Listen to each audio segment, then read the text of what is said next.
लाग्नुभएको अर्का नेता हामीसँग हुनुहुन्छ पुष्पकमल दाहाल प्रचण्ड। बाँकी कुरा उहाँबाट पनि आउँछ होला। फेरि अब म तपाईँसँग नै आउँदैछु केही प्रश्न लिएर। फेरि यो योजना 2 किन बनेन? माधवजीले त्यसको प्रश्न उत्तर दिनु भएन कि सोचे नै भएको थिएन संसद पुनर्स्थापना हुन्छ भनेर। एउटा यो। दोस्रो, यो कोठाभित्रको पोस्टभित्रको नेकपा त सिद्धियो। तपाईँहरूले चाहेर पनि अब त्यो छैन।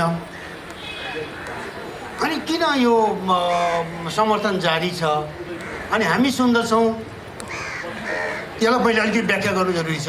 हामी सुन्दछौँ तपाईँहरूलाई पनि एउटा डर छ अरे समर्थन फिर्ता लिन तपाईँहरूले अप्ठ्यारो चाहिँ लिनुहुन्छ, त्यो हामीले बुझेका छौँ। तर ओलीजीको पार्टी नेकपा एमाले ठुलो दलका हिसाबले प्रधानमन्त्री कायम रहन्छन्, विघटन गरेर फेरि जान्छन्। सर्वोच्च अदालतको फैसलाको 15 पृष्ठ नपरे पनि त्यसका महत्त्वपूर्ण 2-4 पृष्ठ त पक्कै पढ्नु भएको होला। त्यो फैसलाले एकैपटक जम्प गरेर 76-7 मा जाने बाटो दिएको छैन। विकल्पहरू सबै प्रयोग गरिसकेपछि अन्तिम विकल्प, चौथो विकल्पको प्रयोगपछि मात्रै विघटन भनेर प्रश्न लेखेको छ। मलाई लाग्छ तपाईँहरूले फिर्ता उनी बहुत ठुलो दलका हिसाबले अल्पमतमा पुग्ने बित्तिकै विघटनमा जान सक्दैनन्। यो भ्रम, यो डर हामीले पाल्नुपर्ने जरुरी छैन। अर्को कुरा हामीले नबुझेको, तपाईँले समर्थन फिर्ता लिने बित्तिकै त्यो बल रोल हुन्छ। अनि मन्दजीहरूको अगाडि पनि प्रश्न आइपुग्दछ, मेननजीहरूको अगाडि पनि प्रश्न आइपुग्छ, माधवजीहरूको अगाडि पनि प्रश्न आउँछ, त्यो बललाई अगाडि बढाउने कि नबढाउने भनेर। सुसाइड गोल गर्ने हो कि साँच्चै गोल गर्ने हो भन्ने कुरा माधवजीहरूसँग पनि पर्दछ। त्यतिखेर मैले फ्लोर क्रस त्यस अर्थमा सोधेको थिएँ, तर उहाँ गइसक्नुभयो। तर मलाई लाग्दछ यो कुरा कतिपय उहाँका मित्रहरू यहाँ पनि हुनुहुन्छ होला, पछि पनि संवाद होला। एउटा यो ढिलो हुँदाखेरि प्रधानमन्त्री ओलीलाई अरू थप षड्यन्त्र गर्ने बाटो मिलेको छ। तपाईँहरूको आफ्नो हिसाबबाट हेर्दाखेरि ठिक होला, सबै तयारी गरेपछि झट्ट एकैपल्ट हाम्छौँ भनेर चकमा तपाईँहरू होइन उनीहरूले दिँदैछन् है। हेर्नुहोस्, त्यसैले हाम्रो सोचाइमा चाहिँ हामी नागरिकहरूलाई के लागेको छ भनेदेखि समर्थन फिर्ता हुने बित्तिकै यो हलो अड्किँदैन थियो, हलो अगाडि बढ्थ्यो कि जस्तो लाग्दछ। प्रचण्डजी धन्यवाद। सबभन्दा पहिला त म पनि नागरिक आन्दोलनका सबै अभियन्ता र यसलाई समर्थन गर्ने सबै साथीहरूलाई धन्यवाद भन्न चाहन्छु। तपाईहरूले इतिहासको खास कालखण्डमा गतिरोधमा फस्न खोजेको राजनीतिलाई गति दिने काममा महत्त्वपूर्ण भूमिका खेल्नु भएको छ। मैले प्राध्यापक कृष्ण खनाललाई 62-63 को आन्दोलनको तयारीका सन्दर्भमा भेटेर विस्तारपूर्वक कुरा गरेको थिएँ। मैले आज बिहान मात्रै पनि उहाँसँग ती दिनका स्मरण पनि गरेँ र अहिले यहाँसम्म आइपुग्दा जे घटनाक्रम भएको छ त्यसको बारेमा हाम्रा आफ्नै समीक्षा होलान्।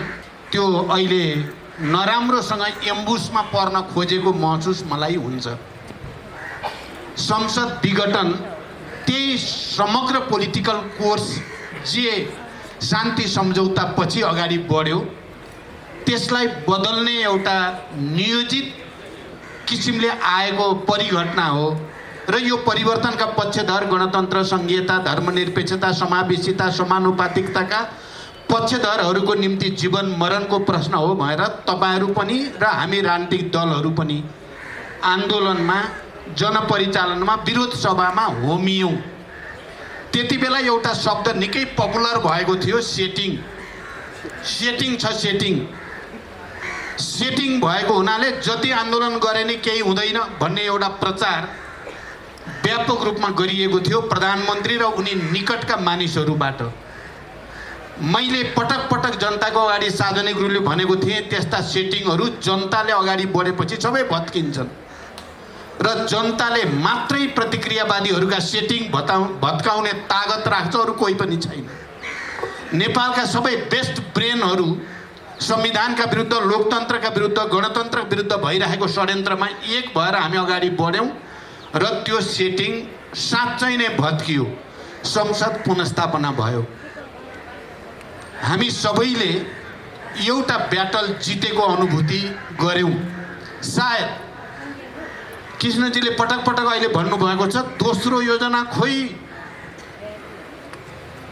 हामीले सोच्यौँ संसद पुनर्स्थापना भएपछि प्रधानमन्त्रीले स्वतः नै राजीनामा दिनुपर्ने परिस्थिति बन्छ र राजनीति सहज ढङ्गले अगाडि बढ्छ र सायद हामीले संसद पुनर्स्थापना भइसकेपछि थोरै रिल्याक्स गऱ्यौँ। राजनीतिक नेतृत्वले ठुलो लडाइँ त जिति नै हाल्यो, अब त त्यस्तो धेरै के बाँकी छ र सजिलै पार होला भनेर हामी थोरै त्यसलाई के भन्ने अब चाहिँ रिल्याक्सै भनौँ, मैले रिल्याक्सै भनेको छु, गऱ्यौँ र दोस्रो योजनामा गम्भीर नभएकै हो।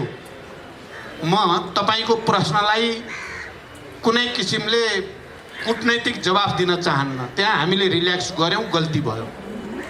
तुरुन्तै यो डिजाइनमा छ, यो लोकतन्त्रका विरुद्ध, यो सम्पूर्ण परिवर्तनका विरुद्ध एउटा डिजाइनमा छ भनेर एकपछि अर्को तयारी जुन तदारुकताका साथ गर्नु पर्थ्यो त्यहाँ थोरै हामी चुकेकै हो।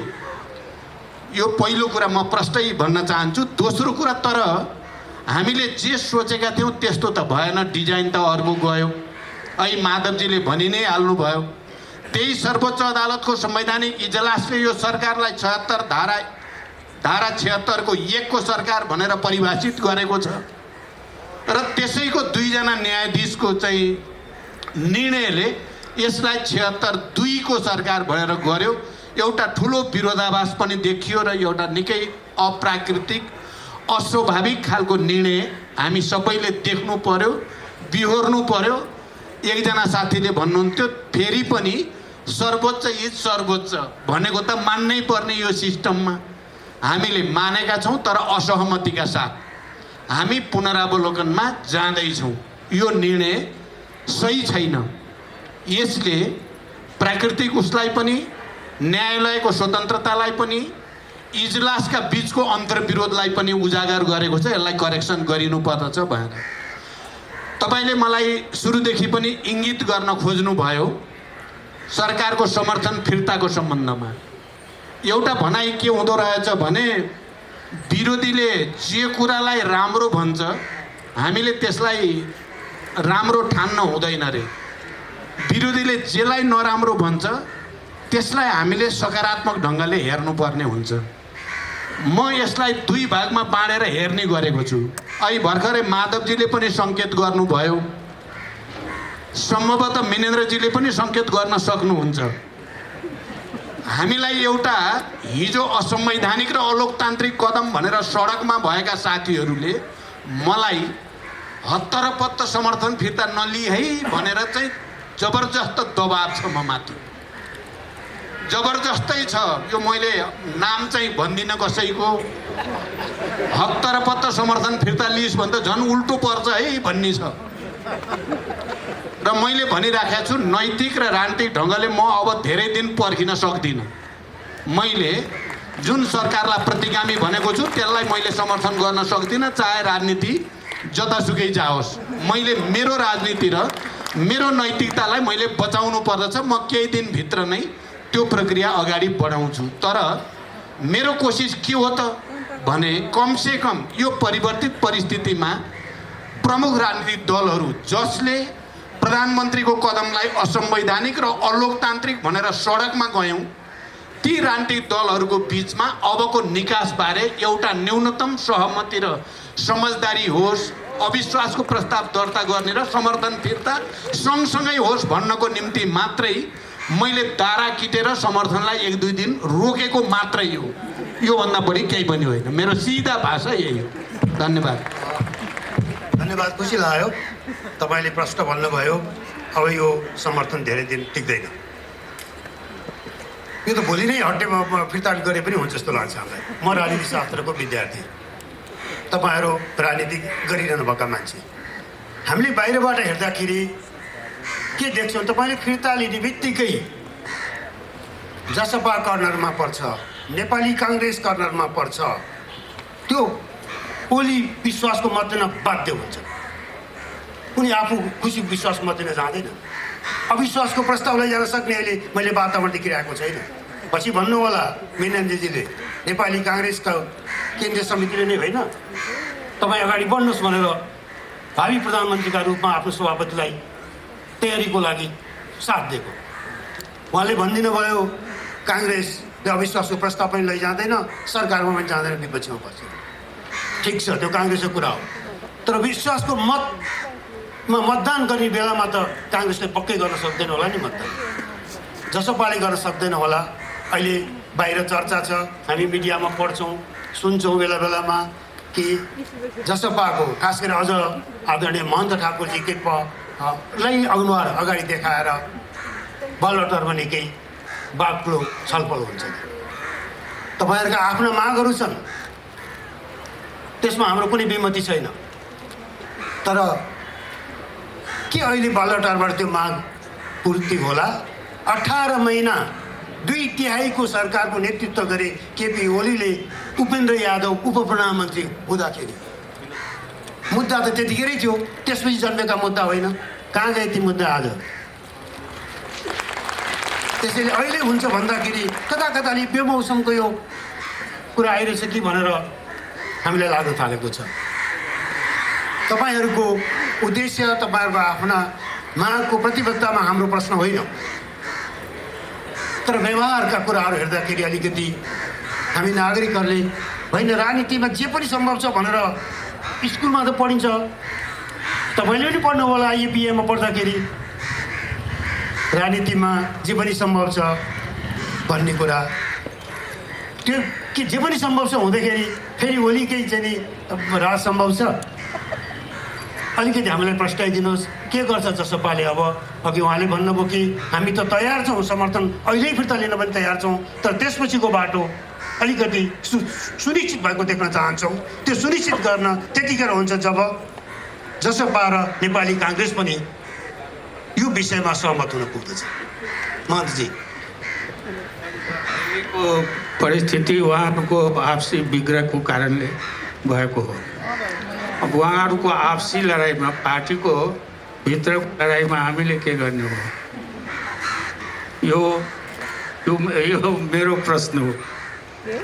यो अहिलेको परिस्थिति त उहाँहरूको कारण नै उठेको हो, त्यसै कारण सेटल त उहाँहरूले पहिले गर्नुपर्ने हो। र जहाँसम्म हाम्रो मुद्दाको प्रश्न छ, सबै प्रधानमन्त्रीसँग हाम्रो चाहिँ लिखित, ओलीजी बाहेक लिखित भएको छ 3 मुद्दे जो आन्दोलनमा परेर आन्दोलनकारी मधेस आन्दोलन, थरवट आन्दोलन, यसमा परेका जेलमा जुन परेका छ तिनीहरूको रिहाई गर्ने, मुद्दा फिर्ता लिने र त्यस बापत उहाँहरूलाई समर्थन गरिदिने सरकार बनाउने बेलामा। अहिले त त्यो पनि छैन।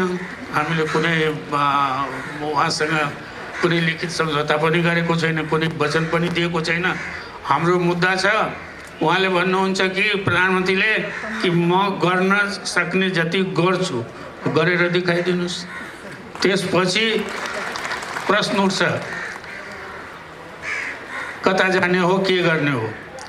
तर अहिले त हामीलाई लाग्छ कि हामी सबै आन्दोलनैबाट आएको हो। यहाँ जति नेताहरू हुन्, कोही हतियार उठाएर, कोही शान्तिपूर्ण आन्दोलनबाट, सबैले चाहिँ मुक्ति पाए, सबैले गङ्गा नुहाएर पवित्र भएछ। अपवित्रमा त हामी थारू मधेसीहरू परेका छौँ। कुनै सुनवाई छैन, के गर्ने हो? परिस्थिति यो छ। अब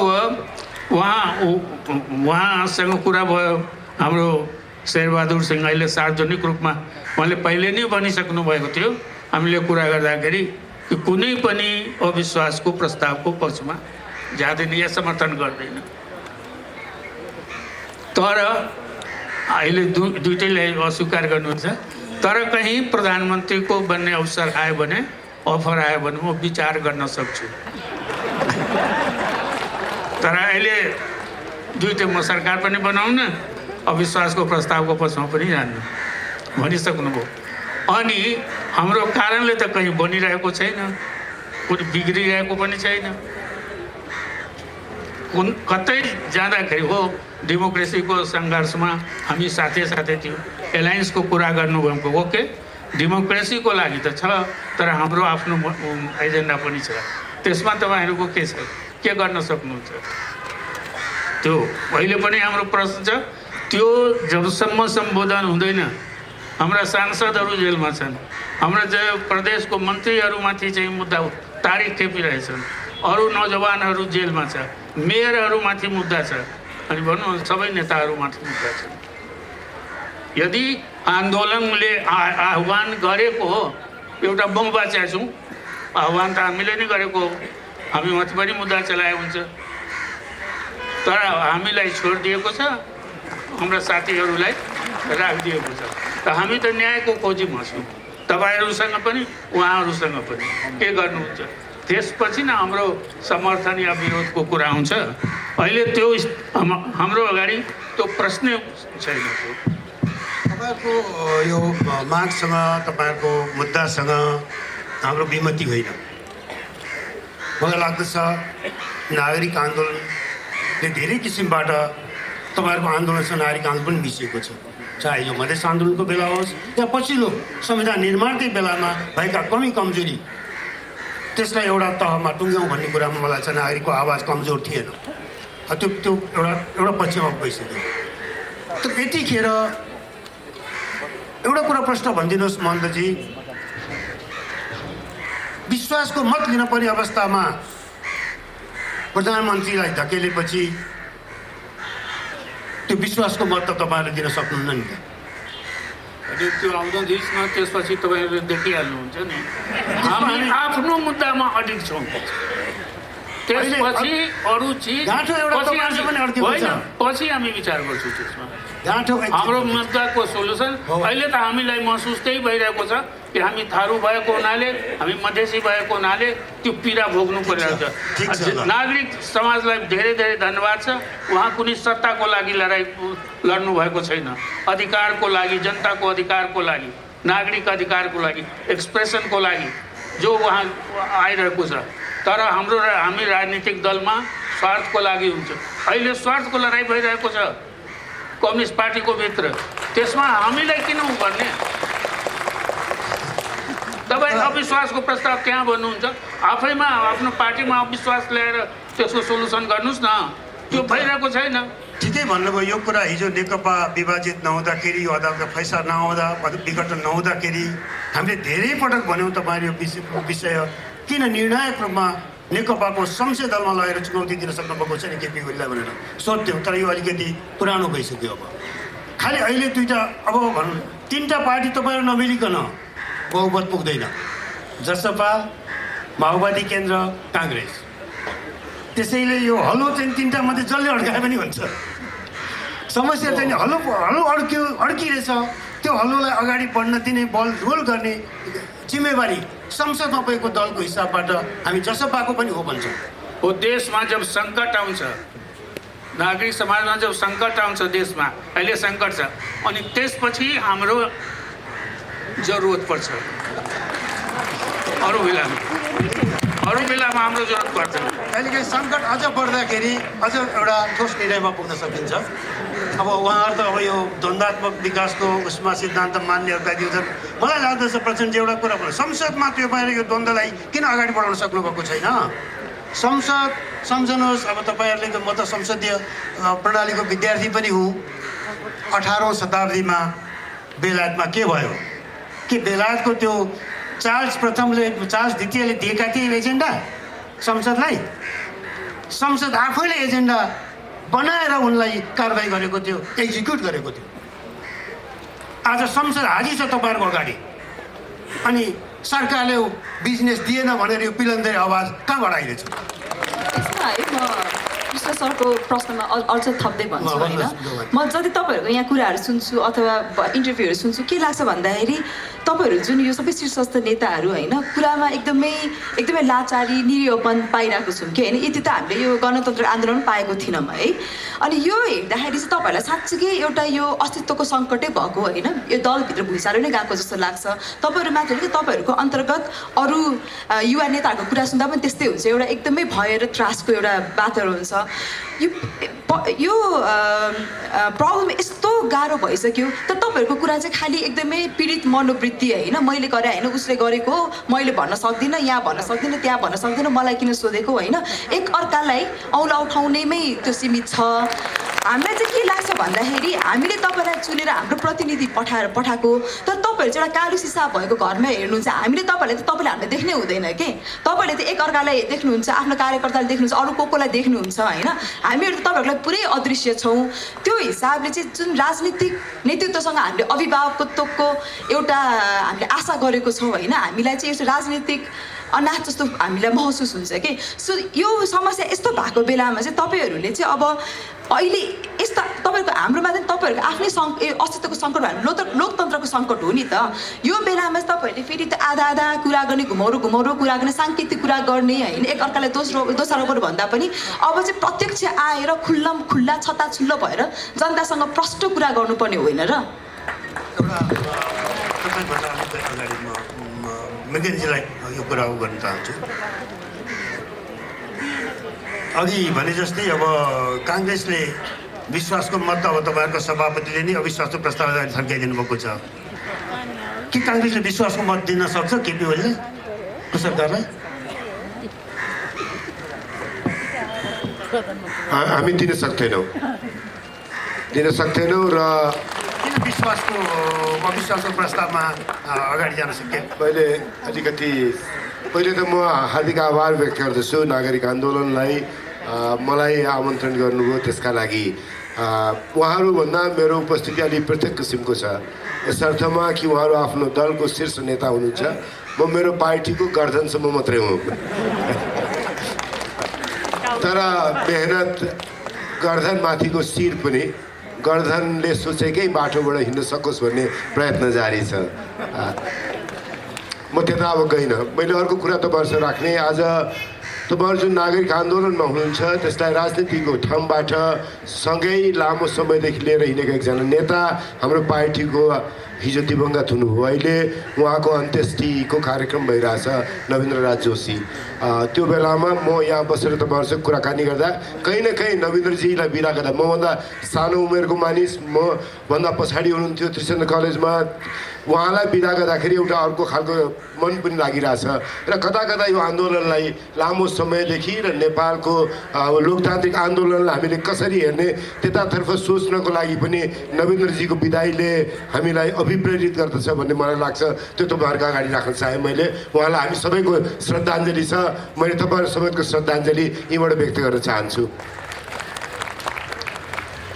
अब विश्वासको मतको अघि कुरा गर्नुभयो र संविधानको धारा 76 को कुरा प्राध्यापक कृष्ण खनालले उठाउनु भएको छ। म त्यसमा अलिकति प्रवेश गर्न चाहन्छु, किनभने आज हामीहरूलाई तपाईँहरूले देख्दाखेरि केही सन्देश पनि दिइरहनु भएको छ, केही कुरा तपाईँहरूको हामीसँग चित्त बुझाएको छैन। त्यो चित्त नबुझाएको कुरा तपाईँहरूले डबलीमा राखेर हामीलाई सुनाउनु भएको छ, त्यो सुन्नलाई आएको। खासमा भन्ने भने आज तपाईँहरूलाई आफ्ना कुराहरू भन्ने भन्दा पनि तपाईँहरूको कुरा डबलीमा बसेर तपाईँहरूलाई चित्त नबुझेको कुरा मेरो पार्टीलाई, हामीहरूलाई चित्त नबुझेको कुरा भन्ने एउटा अवसरका रूपमा पनि यसलाई उपयोग गरौँ भनेर हो। तर मैले तपाईँहरूसँग त्यही सासमा के भन्नुपर्छ भने, अघि खनालजीले भने जस्तै प्रधानमन्त्रीजीका लागि प्राप्त हुने कुरामा 76 को उहाँलाई हतार छैन भन्नुहुन्छ। मैले देखेको प्रधानमन्त्रीलाई 76 को 2 मा बसिराख्न मन छैन, प्रधानमन्त्रीलाई 76 को 3 मा अथवा 5 मा पुग्ने हतार छ। 76 को 5 को पनि उहाँलाई हतार छैन। 76 को 3 भनेको सबैभन्दा ठुलो राजनीतिक दलको नेताका रूपमा विश्वासको मत प्राप्त नगरेर पनि प्रधानमन्त्री हुने र 76 को 5 को प्रधानमन्त्री बहुमतको प्रधानमन्त्री हुन नसक्ने अवस्थामा 76 को 7 को प्रावधानलाई 76 को 3 को प्रधानमन्त्रीले पनि प्रयोग गर्न सक्ने त्यो चाहनालाई उहाँले गम्भीरतापूर्वक लिनु भएको छ र हेर्नु भएको छ र त्यता मुलुकको राजनीति जाओस् भन्ने उहाँको चाहना छ भन्ने हामीलाई लागेको छ।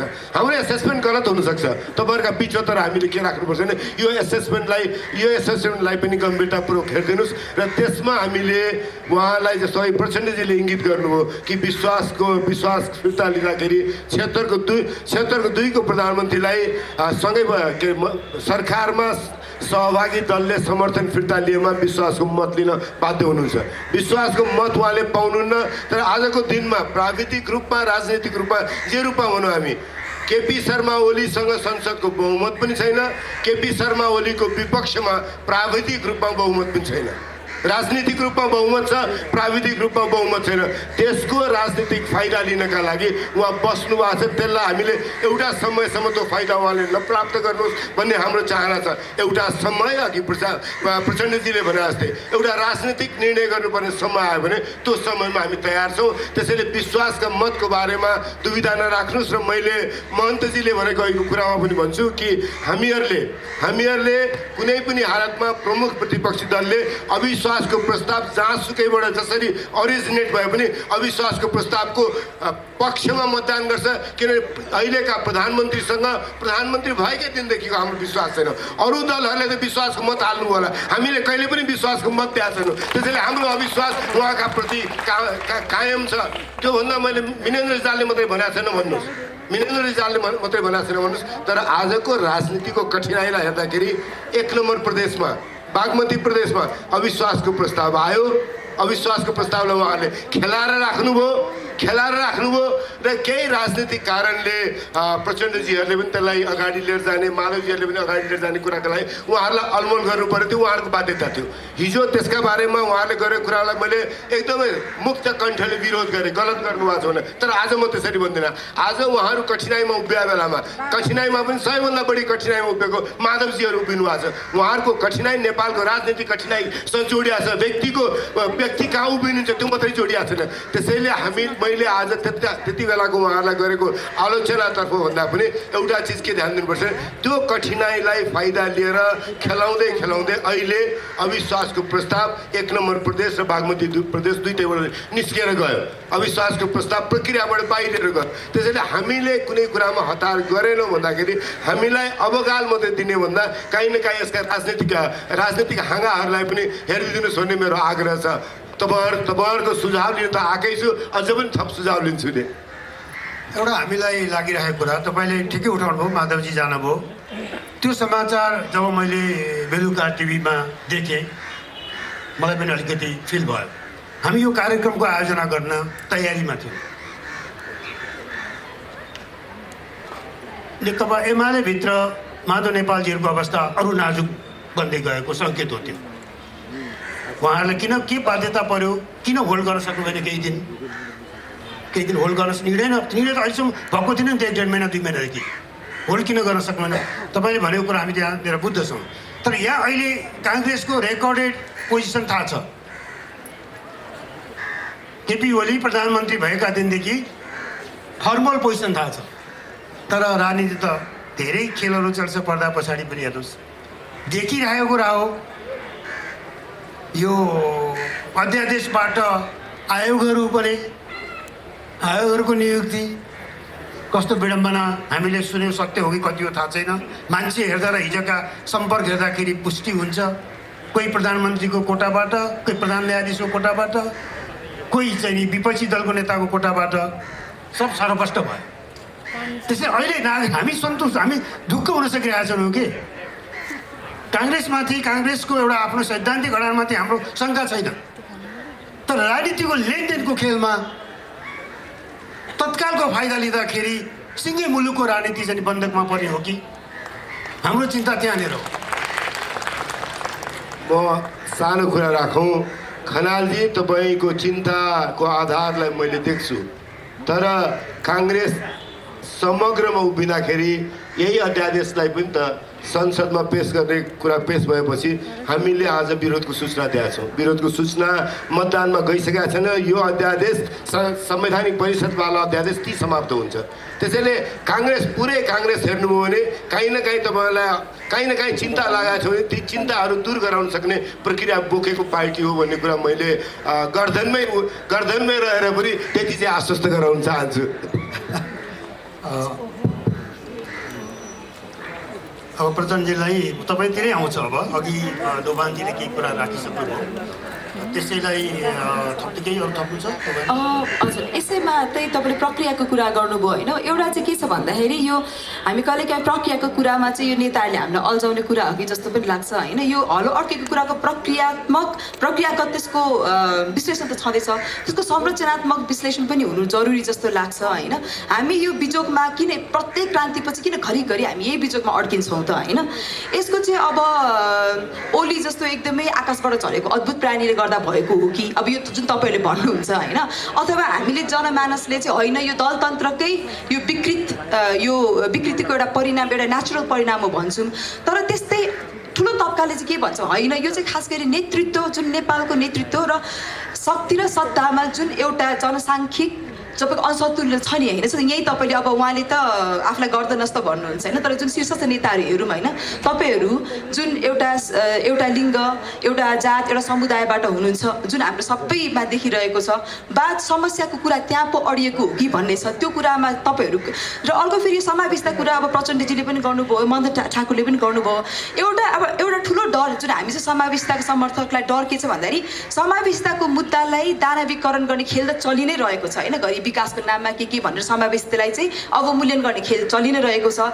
तर तपाईँहरू जस्तो जसलाई चाहिँ हामीले समावेशिताको पक्षधर भनेर मान्छौँ होइन, तपाईँहरूले पनि समावेशिताको मुद्दालाई चाहिँ आफ्नो राजनीतिक खेल होइन, आफ्नो दाउपेचको रूपमा चलाएर चाहिँ यो मुद्दाको एकदम अवमूल्यन भयो भन्ने जुन विचार छ, यो कुराहरूमा पनि तपाईँहरू विशेष महन्तजी र हाम्रो प्रचण्डजीबाट चाहिँ बुझ्न चाहन्छु।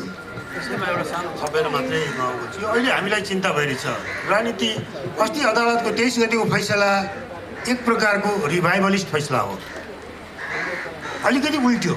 यो परीक्षण मात्रै होला, त्योभन्दा धेरै ठुलो उल्टाइ हुन्छ कि राजनीतिक कोर्सको डर लाग्न थालेको छ। र कतै संविधानका विभिन्न न्यूनताका बावजुद पनि तपाईँहरूले बनाएको संविधानका 4वटा आधार स्तम्भ हुन्: गणतन्त्र, सङ्घीयता, समावेशिता, धर्मनिरपेक्षता। यी स्तम्भहरू हल्लिन थालेका छन्। हामीले त्यसै भएर कहिले हटाउनुहुन्छ भनेर प्रश्न गर्नुपर्ने कारण थियो। यी स्तम्भहरू हल्लिने जाने र हाम्रो अग्रजहरूको पनि प्रश्न छ। कतै तपाईँहरू यी कुरा सत्ताको लेनदेनमा यी सबै निगोसिएबल त हुँदैनन्? संहिता, गणतन्त्र, धर्मनिरपेक्षता, यो लेनदेनका विषय निगोसिएट होला भन्ने पनि चिन्ता छ। म यो चिन्तासहित अबको भविष्य तपाईँहरूले कसरी यो कोर्सलाई जोगाउनुहुन्छ र अग्रगतिमा लैजानुहुन्छ, मलाई चाहिँ योलाई समेत ख्याल गरेर तपाईँले दोभानजीले उठाउनुभएका पछि के भन्छ महन्तजीले भन्नुहुन्छ। धन्यवाद। हिजोको दिन र आजको दिन दिउँसै रात परे जस्तो देखिया छ। अहिले 3 बज्यो तर साँझ पर्न ला हो कि जस्तो देखिया छ। नेपाली राजनीतिमा यति बेला दिउँसै रात पार्ने काम भएको छ। दोभानजीले बडो गम्भीर ढङ्गले राजनीतिक नेतृत्वमाथि प्रश्न उठाउनु भयो। नेतृत्वले अभिभावक जस्तो गरेर दिशा दिनुपर्ने दृढताको साथ यही हो राजनीतिक निकास भन्नुपर्ने ठाउँमा आफै निरीह भए जस्तो, पीडित भए जस्तो के भयो यो भनेर चाहिँ बडो भावुक र संवेदनशील हुँदै प्रश्न उठाउनु भयो। म के भन्न चाहन्छु भने नेपालमा केही वर्षदेखि राजनीतिक नेतृत्वले एकपछि अर्को बोल्ड डिसिजन गर्दै आएको हो। युद्धलाई शान्ति, शान्तिलाई संविधान सभा, संविधान सभाबाट सङ्घीय लोकतान्त्रिक गणतन्त्र, सङ्घीय लोकतान्त्रिक गणतन्त्रबाट निर्वाचन, निर्वाचनबाट राजनीतिक स्थायित्वको निम्ति वामपन्थी एक गठबन्धन, एकता, सामाजिक न्याय, समृद्धिको सपना, यी सबै निर्णयहरू राजनीतिक नेतृत्वबाट भएका दूरगामी महत्त्वका ऐतिहासिक निर्णय हुन्। ती निर्णय लिने हामी नै हौँ। जुन निर्णय प्रक्रियाले नेपालको राजनीतिक मानचित्रमा नै फेरबदल ल्याइदियो। म के भन्न चाहन्छु भने राजनीतिक नेतृत्वले पार्टीभित्र अहिले महन्तजीले पनि यतापट्टि कम्युनिस्ट पार्टीभित्र विग्रह भएर समस्या आयो भनेर यता अलिकति सङ्केत गर्नुभयो। हो, कम्युनिस्ट पार्टी भित्र वामपन्थी गठबन्धन र एकताको प्रस्तावक म आफै हो। जसरी शान्ति सम्झौतामा हस्ताक्षर गर्दा गिरिजा बाबु र मैले अलि साहसिक ढङ्गले अगाडि जाउँ भनिएको थियो। यसो गर्दा देशमा राजनीतिक स्थायित्व होला, जनताको विकास र समृद्धिको आकाङ्क्षालाई सम्बोधन गर्न सकिएला, अबका वर्षहरू शान्तिपूर्ण र प्रतिस्पर्धाकै राजनीतिबाट अगाडि जानुपर्ने अवस्था छ देशको भनेर मैले प्रस्ताव गरेको यो पनि सानो निर्णय त थिएन। तर जब पार्टीभित्र केपीजीको प्रवृत्ति निरङ्कुश स्वेच्छाचारी र हुँदाहुँदै सम्पूर्ण चिज एकाधिकार र यो परिवर्तन विरोधी मैले देखेँ, म तपाईँहरूलाई यो कुरा राख्न चाहन्छु कि पहिला त्यही भित्र केपीजीको गलत प्रवृत्तिका विरुद्ध विद्रोहको झन्डा उठाउने पनि मनै भए। तपाईँहरूले सुन्नुभएको होला, पार्टीभित्र 19 पृष्ठ लामो केपीको विचार, प्रवृत्ति, राजनीति र कुशासन केमा देखियो र हामीले के सङ्घर्ष गऱ्यौँ 2.5-3 वर्ष भन्ने कुरालाई लिपिबद्ध गरेर दुनियाँको अगाडि, तपाईँहरू सबैको अगाडि पनि त्यो सबै चिज आयो, ल्याइयो। त्यो पनि मैले नै गरेँ। कतिलाई मन पर्यो होला, कतिलाई मन नपर्ला। मैले देशको राजनीतिक स्थायित्व र विकासको निम्ति गठबन्धन र एकताको प्रस्तावक पनि भएँ। केपी ओलीको प्रवृत्ति नजिकबाट त्यो रूपमा व्यक्त भइसकेपछि त्यसका विरुद्ध विद्रोह गर्नुपर्छ भनेर झन्डा पनि मैले उठाएँ। तपाईँ यसलाई डिसिजन लिन सकेको भन्नुहुन्छ कि डिसिजन लिन नसकेको भन्नुहुन्छ? पक्नुहोस्। मेरो 1-2टा कुरा तपाईँ दोभानजीले जसरी उठाउनु भयो तपाईँहरू सबैले पनि सुन्नुपर्छ। मैले यसलाई एउटा ठुलो अदालत मानेको छु र तपाईँहरू सबैलाई न्यायाधीश, तपाईँहरूले फैसला गरिदिनुपर्छ भन्ने छ मेरो। जब यो प्रवृत्ति देखिसकेपछि अहिले कृष्णजीले पटक पटक त्यसलाई इङ्गित गर्न खोज्नु भएको छ, किन संसदीय दलमा ढ्याक्कै लहर नगरेको? राजनीति त्यति सजिलो सरल रेखामा हुँदैन। मलाई लाग्छ राजनीतिक शास्त्रको विद्वान प्राध्यापक कृष्ण खनाललाई यो थाहा नभएको पनि होइन। धेरै जटिलता र झमेलाहरूबाट अगाडि बढ्दै सङ्घर्ष गर्दै पार्टीको केन्द्रीय समितिको 2/3 बहुमतभन्दा बढीले केपीको यो प्रवृत्ति राष्ट्रको निम्ति, लोकतन्त्रको निम्ति, संविधान र समावेशिताको निम्ति घातक छ, उहाँ सच्चिनुपर्छ भनियो। हामीले मान्नु भएन। हामीले उहाँलाई अध्यक्षबाट हटायौँ पुरै वैधानिक रूपले। साथीहरू, म तपाईँहरूले यसलाई गम्भीरतापूर्वक लिइदिन अनुरोध गर्न चाहन्छु।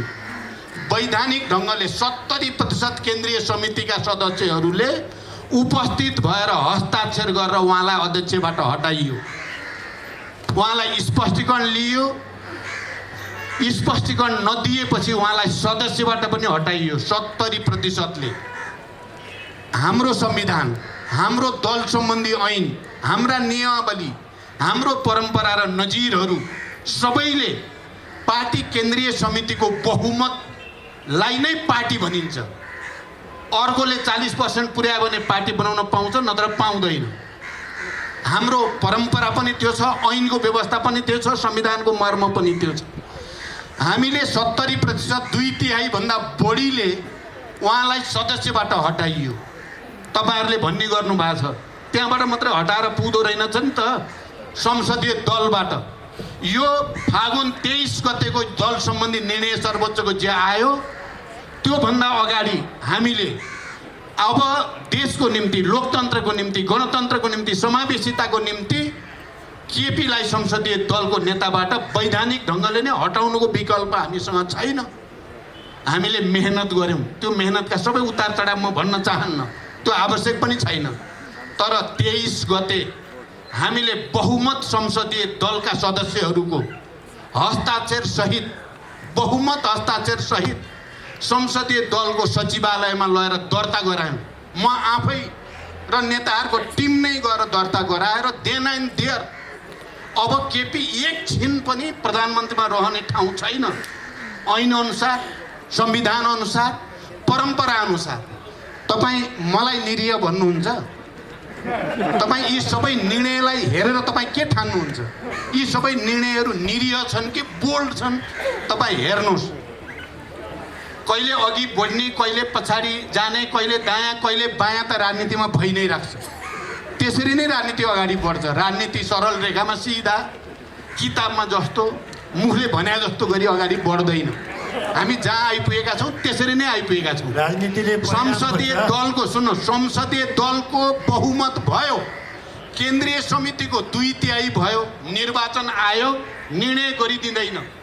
महिनौँ बित्छ, हामी सिँगै जान्छौँ, टाउकै लिएर जान्छौँ, टाउको गन भन्न जान्छौँ। हामी यहाँ छौँ भनेर चाहिँ साइनबोर्ड लिएर जान्छौँ। तपाईँहरूले देख्नु भएको छ। निर्वाचन आयोगले निर्णय गरिदिँदैन। गर्ने के? निर्वाचन आयोग निर्णय गरिदिँदैन किनकि त्यो सेटिङमा भएको बुझिन्छ।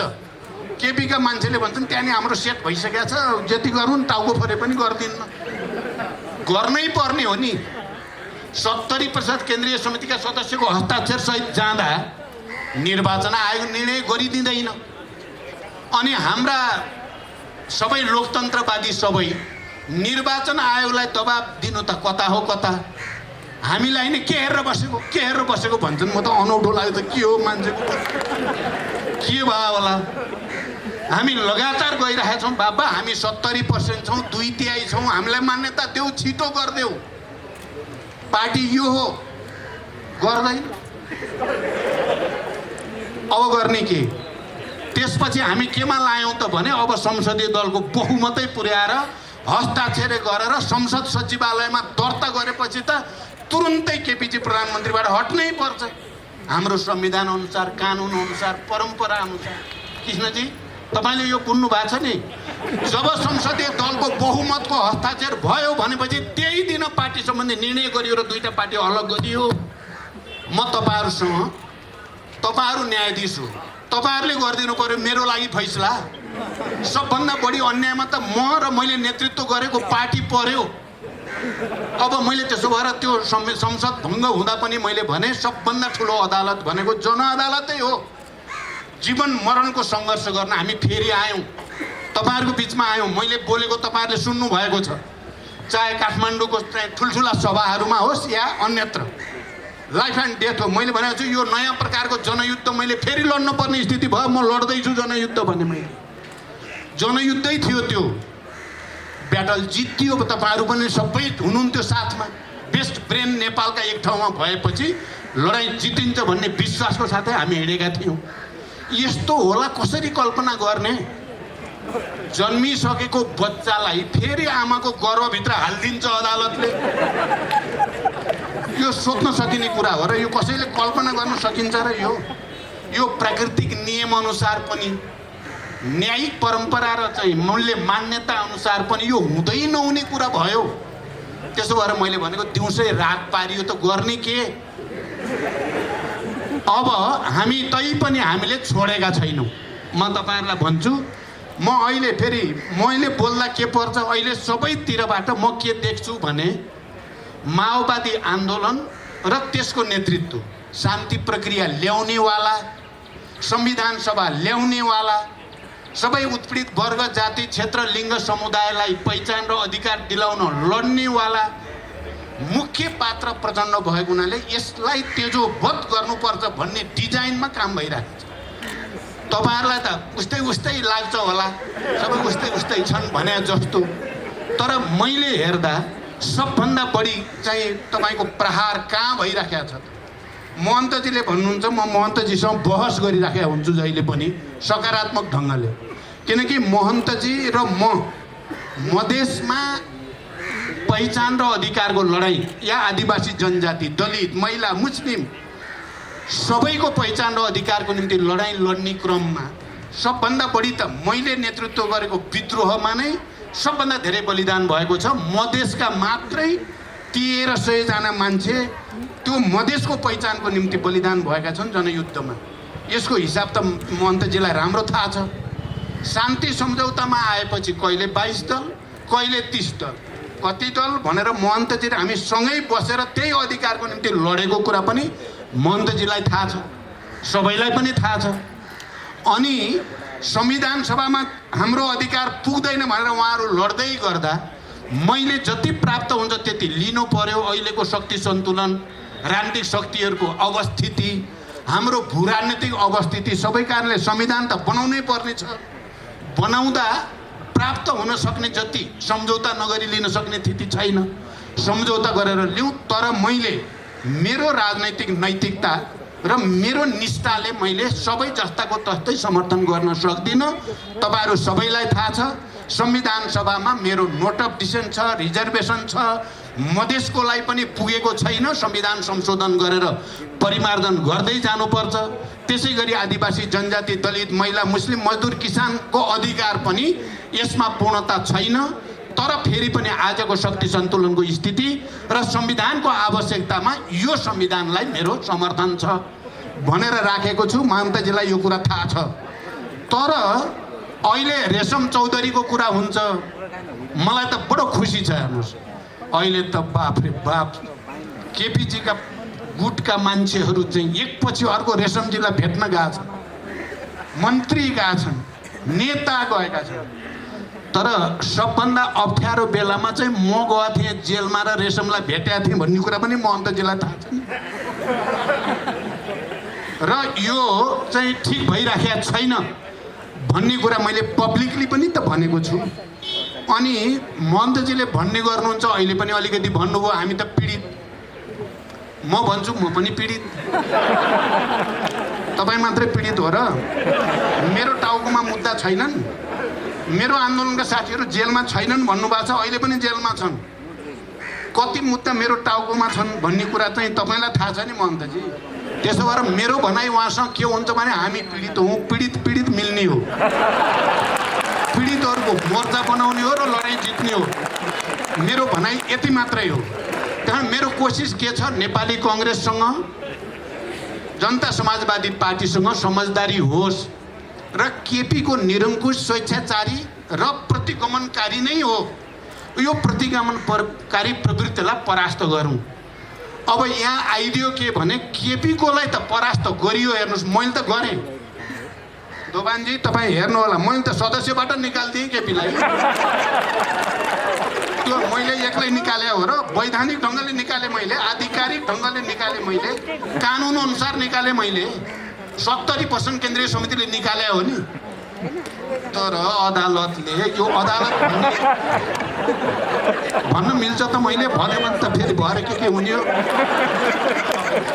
अर्को मुद्दा थपिन्छ। अब थप भन्नुहुन्छ भने थप दिन्छु म त। मलाई त्यो चाहिँ नठान्नु होला। म अर्को विद्रोह, जनविद्रोह, हिंसा होइन है। फेरि अर्को अर्थ लाग्छ भने डर हुन्छ। मैले विद्रोह र क्रान्तिको कुरा गरेँ भने युद्धै भने होला भन्ठान्छन्। मैले आजकल भन्ने कलरफुल रिभोल्युसन, तपाईँहरू आज मलाई बडो म खुसी छु। हेर्नुहोस्, मैले अब न्याय पाउँछु कि भन्ने लाग्छ। दिउँसै रात बनाइया छ नेपालमा, सबै उल्ट्याउन खोजिया छ राजनीतिलाई। जुन चिज हामीले धेरै ठुलो मेहनत गरेर यहाँसम्म ल्याएको राजनीति उल्ट्याउने षड्यन्त्र छ। कता कताबाट छ भन्ने तपाईँहरू नागरिक आन्दोलनका अगुवा सबैले बुझ्नु भएकै छ। भनिराख्न परेन। शनिबार भनेपछि बिदा भनिराख्नु पर्छ र हाम्रोमा त नेपालमा बिदा भइहाल्यो। त्यो बुझिएकै छ। आज मलाई यति बोल्ने मौका तपाईँहरूले जुटाइदिनु भयो। अब तपाईँहरू भन्नुहुन्छ भने सुरु गर आन्दोलन, हामी तेरो साथ छौँ भन्नुहुन्छ भने, या तपाईँहरू हामी सुरु गर्छौँ पछि आइज भन्नुहुन्छ भने म दुइटैको लागि तयार। जनता र सडकबाट बाहेक यो सब ठिक होला भन्ने मलाई लागेको छैन। अब दिउँसै रात पार्न थालेपछि के गरी सक्ने? हुँदै नहुने कुरा, संविधानमा हुँदै नभएको कुरा गरिदिएपछि, ऐन नियम कानुनमा हुँदै नभएको कुरा जबरजस्ती गरिदिएपछि र त्यसलाई राष्ट्रिय अन्तर्राष्ट्रिय सबैले समर्थन गरिदिएपछि गर्नुहुन्छ के? यो सायद नेपालको जियो पोलिटिकल लोकेसनका केही कम्पल्सनहरू हुनसक्छ। यो हिसाब गर्न सकिन्छ प्रचण्डले गल्ती कहाँनिर गर्यो त? बेकार यो कम्युनिस्ट एक बनाउने गल्ती गर्न हुन्थेन नि त। त्यसो भएपछि सारा संसार रिसाउँछ नि त। कम्युनिस्ट मन पराउँदैनन्। थाहा छ नि आजको संसारले कम्युनिस्ट भनेपछि जस्तोसुकै कम्युनिस्ट, जति लोकतन्त्रवादी भए पनि कम्युनिस्ट भन्ने नाम लेख्यो भने पुग्यो। यस्तो छ। त्यहाँ प्रचण्डले बेकारमा कम्युनिस्टलाई जुटाउने गल्ती गर्यो, बल्ल खायो भन्ने तपाईँहरूले ठान्नु भएको छ भने त त्यो पनि एउटा लजिक त हुनसक्छ, त्यो लजिक हुनसक्छ। नयाँ नाम त्यतितिर जान्छ क्या हो। अब त्यसो भएर मैले देखेको त के हो भने अब अरू तरिका भन्दा यो तरिकाले राजनीतिक स्थायित्व र विकासतिर लान सकिएला भन्ने हो मेरो सपना। त अरू त मेरो होइन नि, नियत त मैले निर्वाचनको बेलामा अबको दशक विकासको लागि, किनभने म जुन परिवेशमा शान्ति, संविधान सभा, गणतन्त्र, निर्वाचन, गठबन्धन गर्दै जाँदा अब मेरो पार्टीभित्र पनि निकै ठुलो बलिदान भएको छ, यहाँहरूलाई थाहा छँदैछ। मेरो परिवारभित्र पनि निकै ठुलो संवेदना र पीडाको स्थिति हुँदै पनि मैले अब सबै मेरा लागि प्रकाश भए, सबै ज्ञानो भए भन्दै म चुनावमा होमिएको हो नि त। अहिले यत्रो ठुलो षड्यन्त्र हुँदा तपाईँ नागरिक आन्दोलनका सबै अगुवाले जे देख्नु भएको छ, तपाईँहरूले भनिदिनुहोस् मलाई, मैले के गर्नु पर्यो, तपाईँहरूको अनुसार म गर्छु। धन्यवाद। अब त्यो जनविद्रोह अथवा जे भन्नुहुन्छ, परिवर्तनका लागि, अग्रगामी परिवर्तनका लागि लोकतन्त्रका लागि हामी समेत तयार छौँ। तर अन्तिम प्रयत्न तपाईँले संसदमा एकपटक ठोस रूपमा गरेर देखाउनुहोस्, त्यसपछि त्यो बाटोमा जान हामी रोकिन्छौँ। टेन्सन भएको रहेछ, 2-4 दिन ढिलो भएकोमा किन ढिलो गरिस् भन्नुभयो, त्यसैको लागि गरे हो। म लास्टसम्म अब 2-4 दिन लाग्छु संसदभित्रै, भएन भने सडकमा आउँछु। वीरेन्द्रजी अब केही थप्नुहुन्छ? मैले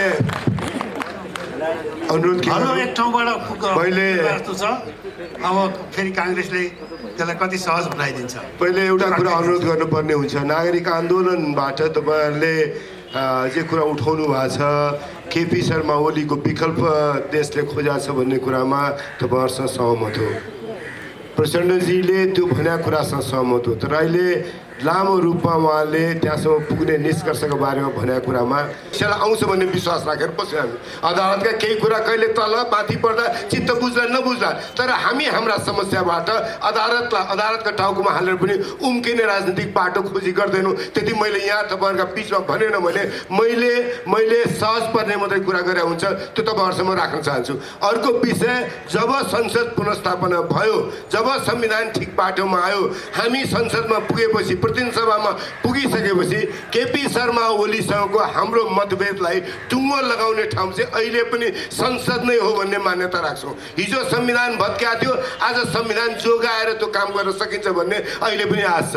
अर्को एउटा विषय तपाईँहरूसँग मैले राख्नुपर्छ, यो संविधान बनाउँदाखेरि ठिक होला बेठिक होला बहस गर्न सकिन्छ, ठिक होला बेठिक होला बहस गर्न सकिन्छ, तर सजिलै सरकारहरू नफेरियुन् भन्ने मान्यताबाट हामीले संविधानका विभिन्न प्रावधानहरू लेख्यौँ। सरकार बदल्ने कुरा कठिनाइपूर्ण बनायो। अविश्वासको प्रस्ताव पेश गरेपछि असफल भयो भने 1 वर्षसम्म अर्को अविश्वासको प्रस्ताव लिएर नआउने, अविश्वासको प्रस्ताव लिएर जाँदाखेरि वैकल्पिक प्रधानमन्त्रीको नाम लिएर जाने, पार्टीहरू फुटाउनलाई एकातर्फबाट मात्रै सजिलो बाटोबाट पार्टीहरू टुक्रा टुक्रा नहुन् भनेर संसदमा पनि केन्द्रीय समितिहरू हुनुपर्छ भने। तर कतिवटा विषय आज हिजोको हाम्रो अनुभवबाट हामीले अप्ठ्यारो बनाएका विषयहरूमा काहीँ न काहीँ मान्छेको विवेक बन्धक पर्न थाल्यो कि भन्ने चिन्ता लागेको छ। आज माधव नेपालको विवेकलाई नितान्त विधान र कानुन र ऐनमा लेखेका कुरालाई प्रयोग गरेर केपी शर्मा ओलीले फाइदा लिन खोज्नु भएको छ। त्यसैले माधवजीको समर्थन जुटाएर हामीले राजनीतिक निकासको खोजी गर्दाखेरि माधवजीलाई अप्ठ्यारोमा नपारेर उहाँको विवेकको मत पनि प्रयोग हुने, तर विवेकको मत प्रयोग गर्नुभन्दा अगाडि उहाँ दुःखमा पर्ने बाटो हाम्रा लागि स्वीकार्य छैन। त्यसैले केही काम हामीले गर्दा तपाईँहरूलाई किन यिनले सबैलाई चित्त बुझाएर गर्न सकेनन् भन्दै लाग्दाखेरि हाम्रो ठाउँमा हामीले लगाएको जुत्तामा खुट्टा हालेर हेर्नुहोस्, त्यस पछाडि बुझ्न सजिलो हुन्छ भन्ने मैले अनुरोध गर्न चाहन्छु। धन्यवाद।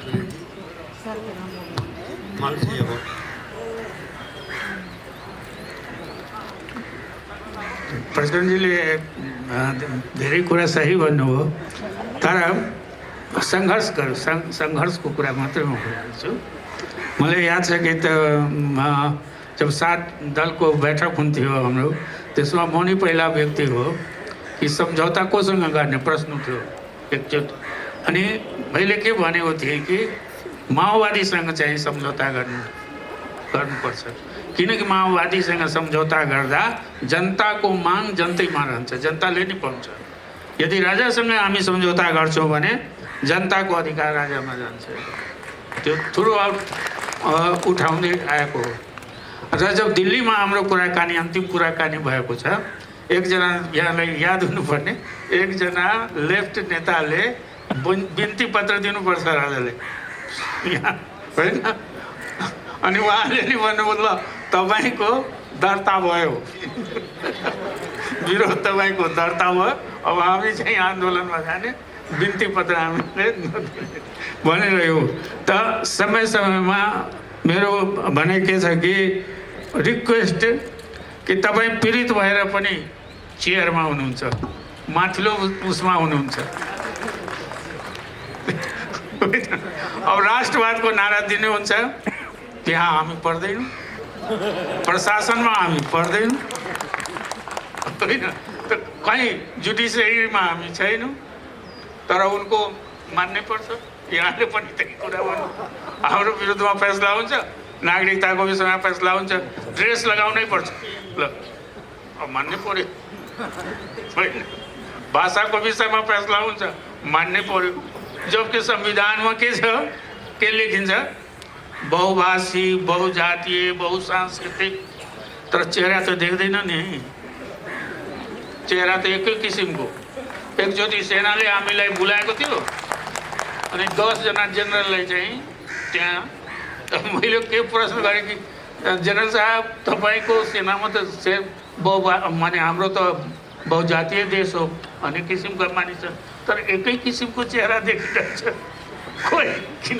उनको जवाब आयो, खोइ त अब तपाईँहरूको मामा काका सेनामा छैन त कसरी भर्ना हुन्छ? अब के गर्ने, अवस्था त त्यही हो। तापनि समयमा जुन समयमा तपाईँको एकदम आवश्यकता थियो, त्यस बेलामा हम साथ दिएकै हो। अहिले त तपाईँ आफै अलमलमा पर्नुहुन्छ, ओलीले समर्थन तपाईँले गरिरहनु भएको छ, अनि आरोप हाम्रो माथि। हामीले के गरेका छौँ? अब सरकारमा ओलीजी हुनुहुन्छ त कोसँग जाने भन्ने आफ्नो समस्या।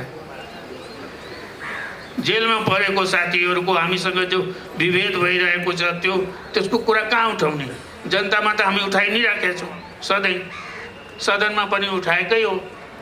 सदनमा पनि तपाईँ जस्तै मैले उठाएको कि स्वेच्छाचारी शासन जब हुन्छ तब डिक्टेटरसिपको टेन्डेन्सी हुन्छ। हुनसक्छ अहिले हाम्रो शासकहरू डिक्टेटर छैन, तर टेन्डेन्सी त्यस्तै स्वेच्छाचारी शासन जब हुन्छ करप्सनको टेन्डेन्सी हुन्छ। हाम्रो सबै इमान्दारै होला अहिले, तर टेन्डेन्सी त त्यतातिर हुन्छ नि, जान्छ नि।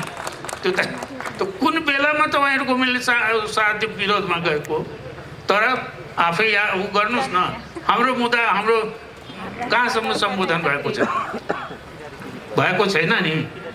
त्यसै कारण तपाईँको पीडा र हाम्रो पीडा अलग अलग छ। तपाईँको पीडा हुनसक्छ सत्ताको लागि, हाम्रो त्यो छैन। पीडा त छ, तर पीडा अलिकति फरक भयो। प्रश्न हाम्रा सकिँदैन, नागरिकका प्रश्नहरू, हाम्रा जिज्ञासाहरू धेरै बाँकी रहने, तर आज सकिँदैन। हामी करिब अब सक्ने त्यो 1 घन्टामा सक्ने विचार थियो, तर त्यो सम्भव हुँदो रहेनछ।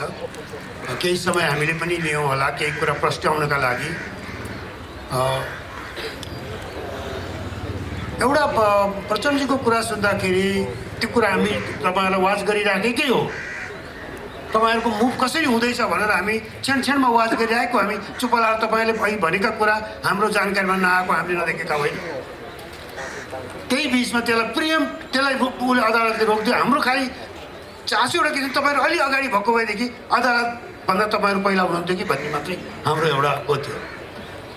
परिस्थिति गम्भीर देखिएको छ, त्यसैले घाँटी समातेर संविधानको दफाभित्र घाँटी समातेर ननिकालुन्जेलसम्म तपाईँहरू यो निरङ्कुशता उन्मुख, तानाशाहीतर्फ उन्मुख, प्रतिगमनतर्फ उन्मुख सत्तालाई रोक्न सक्नुहुन्न। भाषणले मात्रै आउँदैन जस्तो लाग्दछ। राजनीतिमा तपाईँले भन्नुभयो दुःख हामीलाई लाग्छ, तपाईँका कुराप्रति हामी एकदमै सहानुभूति साथ हेर्दछौँ, तपाईँको प्रयत्नका प्रति। तर जनता त राजनीतिमा रिजल्ट खोज्छ है। तपाईँका प्रयत्न मात्रै पछिमा सन्तोष मात्रै न, रिजल्ट खोज्छ उसले। जुन दिन रिजल्ट देखिन्छ अनि मात्रै तपाईँलाई ताली पिट्छ। प्रयत्नहरूमा एकैपल्ट ताली पिटिँदैन। हाम्रो बाध्यता, हामी नागरिकको बाध्यता त्यो पनि हो। मैले बुझ्दछु, तर सबै नागरिक त्यो नबुझ्न सक्दछन्। अब यो चरणको अन्तिमतिर हामी त निमित्त हौँ, दोभानजी र म। हामीसँग यतिका हाम्रो नागरिक समुदाय छ, त्यसैको वारेस भएर हामी दुईजना आइपुगेका छौँ। सबैसँग त सम्भव छैन, तर 62-63 को आन्दोलनदेखि अहिले पनि निरन्तर रूपमा यो आन्दोलनमा का मोर्चामा निस्किरहनु भएको हाम्रा अग्रज आदरणीय नागरिक दाजु खगेन्द्र सङ्ग्रौलाका छुट्टै केही प्रश्न हुन सक्दछन्, सकेनौँ। खगेन्द्रजी, अब तपाईँको मुखबाट हामी सबै नागरिक फेरि अरू प्रश्न, केही प्रश्न सुन्न चाहन्छौँ। खगेन्द्रजी, वास्तवमा प्रश्न सिद्धियो जस्तो लाग्छ मलाई। अब मैले प्रश्नै सोध्नुपर्ने भएर समय पनि भएदेखि म पुष्पकमल दाहाल प्रचण्डलाई के सोध्थेँ भने ओली प्रवृत्ति निर्माण गर्नमा जगदेखि टुप्पीसम्म तपाईँको सर्वाधिक ठुलो भूमिका तपाईँकै छ। तपाईँले आफ्नो पार्टीको सिद्धान्त ओलीको चरणमा लगेर बुझाइदिनुभयो। आज हामी जुन परिस्थिति भोगिरहेका छौँ त्यसैको उत्कर्ष अथवा परिणति हो भन्ने मलाई लाग्छ। तर उहाँले धेरै दुःख व्यक्त गरिसक्नु भएकोले म उहाँलाई प्रश्न सोध्दिनँ।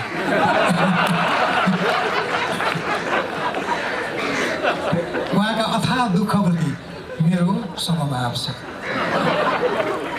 अब बुढालाई त बुढै मनपर्ने हो। यो डबलीमा उमेरको वरियताका हिसाबले, अनुभवको वरियताका हिसाबले, उत्पीडनको अनुभूतिको पनि वरियताका हिसाबले महन्तजी हुनुहुन्छ।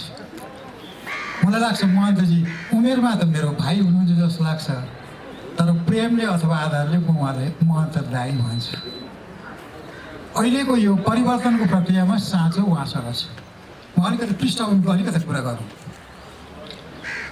महन्तजीलाई हाम्रो परिवर्तनकामी राजनीतिको परिभाषामा आन्तरिक उपनिवेशको एक नागरिक, आन्तरिक उपनिवेशका उत्पीडितहरूको नायक मानिन्छ। खड्गप्रसाद ओली त्यो पात्र हो जसले मधेसी, त्यसको आकाङ्क्षा, त्यसको सपना, त्यसको पहिचानको चाहनालाई कहिल्यै पनि सम्मान गरेन। संविधान जब बनिरहेको थियो, समान अधिकारको निम्ति उभिने मधेसीहरू मारिँदै थिए। 60 जना मारिए। मार्ने त्यो तपाईँको नेपथ्यमा मार्नेको कमान्ड कसको हातमा थियो? प्रकारान्तरले ओलीको हातमा थियो। खण्डित संविधान बन्यो। संविधान बन्दा के बाचा गरियो भने समय क्रममा परिस्थिति मिलाएर संविधानमा जसका आकाङ्क्षाको सम्बोधन गरिएको थिएन सम्बोधन गरिनेछ। यत्रो समय शासन गर्दा पनि ओली सरबाट सम्बोधन त भएन। अहिले हरेक दिन समाचार पढ्दा मलाई बडो दिक्क लाग्छ कि दिक्क केमा लाग्छ? महन्तजीले नेतृत्व गर्नुभएको पार्टी ओलीसँग गठबन्धन गर्नको निम्ति हिजो पनि गयो। भोलि अखबार पढ्छु, भोलि पनि गएकै थाहा पाउँछु।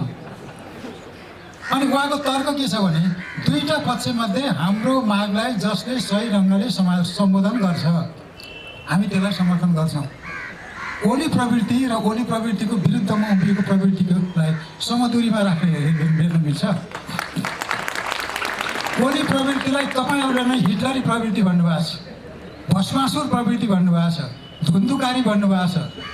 संविधान यावत कुरालाई नष्ट गर्न तपाईँले भनिरहनु भएको छ। त्यसले मेरो प्रश्न के भने अहिलेको यो गठबन्धनमा ओली प्रवृत्तिको विरुद्धमा अर्को पक्षलाई समर्थन गर्नुको सट्टा महन्तजीको पक्ष अथवा सम्प्रदायले ओलीलाई नै समर्थन गर्नुपर्ने बाध्यता के छ? यदि त्यो हामी नागरिकहरूलाई भन्न मिल्ने केही कुरा नेपथ्यमा छ भने, रहस्यमा छ भने जान्न पाए हुन्थ्यो।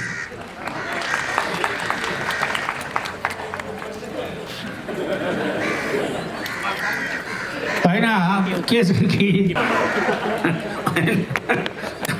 मैले कसै उहाँले समर्थन बार उहाँले त्यो सरकारमा आउनुहोस् उहाँले भन्नुभएछ। होइन हाम्रो जबसम्म यो हुँदैन त्यस सरकारमा हामी हाम्रो निर्णय भएको छैन सरकारमा। अस्ति जाने बेला अन्तिम समयमा जब आफ्नो जिल्लामा गइरहेको थिएँ उहाँले भन्नु ल समर्थनको कुरा आयो अनि होइन म तपाईँको विरोधमा छैन त्यति हो त म विरोधमा त उहाँहरूको पनि छैन तर काम उहाँको हातमा। हामीहरू यहाँ जति उपस्थित छौँ निर्णय गर्ने अवस्थामा छैनौँ। विचार खालि भोटको दिनमा निर्णय हुन्छ। जनताले तपाईँहरूले पनि निर्णय गर्नुहुन्छ त्यसै दिनमा। अरू दिनमा तपाईँहरूको राम्रो विचार छ त्यो हामी मनन गर्छौँ। राजनीतिक दल या सरकारमा जो हुन्छ त्यो एक्सेप्ट गर्छ कुन हदसम्म ग्राह्य हुन्छ त्यो हदसम्म।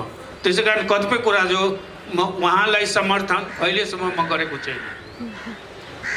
सार्वजनिक रूपमा कहिले पनि उहाँले समर्थन गरेकै छैन, सपोर्ट गरेकै छैन। तर एउटा कुरा कि तपाईँ यो राख्नुहोस् म तपाईँको विरोधमा छैन त्यति भनेको हो। त्योभन्दा कुनै गठबन्धन भएको छैन। मैले त लिखित त्यही दिनु भन्दैन कि लिखितमा गर्दैन। धेरै लिखित गरिसके पनि सबैसँग गरिसकेँ।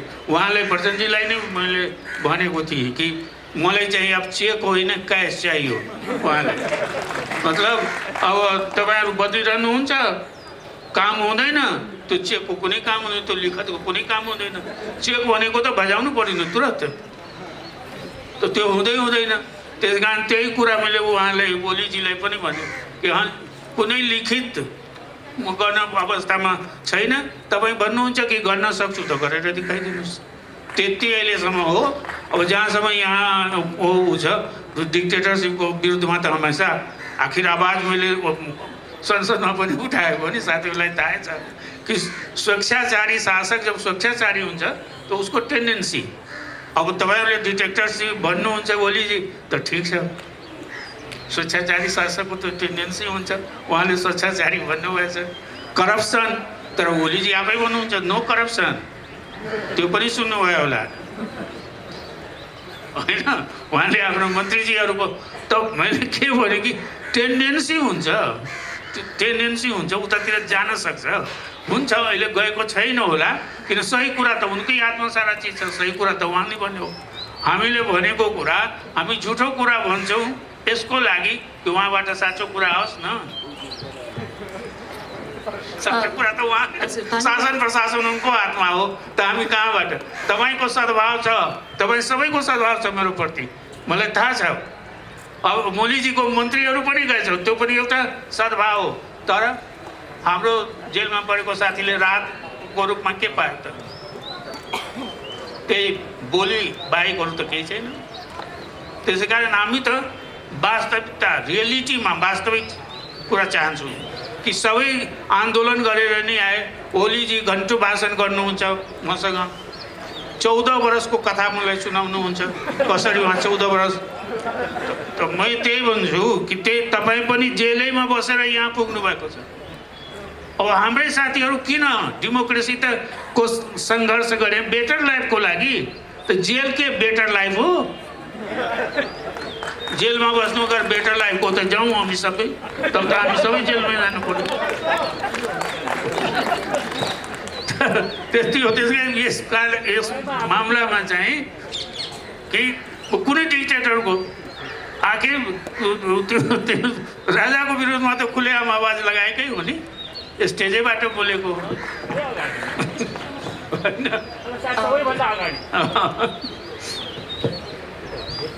यो हाम्रो जुन आजको डबलीको प्रश्नोत्तरको अन्तिम प्रश्नको लागि चाहिँ म हाम्रो मानव अधिकार कर्मी र नागरिक आन्दोलनका आदरणीय नेताजीहरू हुन त यहाँ प्रश्न मलाई पनि धेरैवटा प्रश्न आइरहेछ।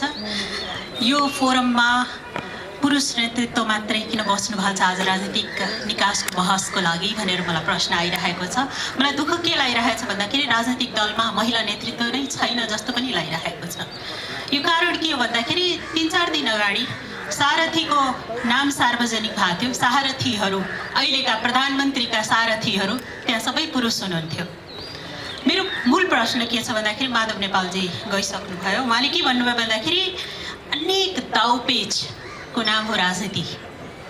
फेरि वीरेन्द्रजीले पनि के भन्नुभयो भन्दाखेरि नेपाली कङ्ग्रेसले चिन्ता दूर गर्छ कसको भन्दाखेरि नागरिकको।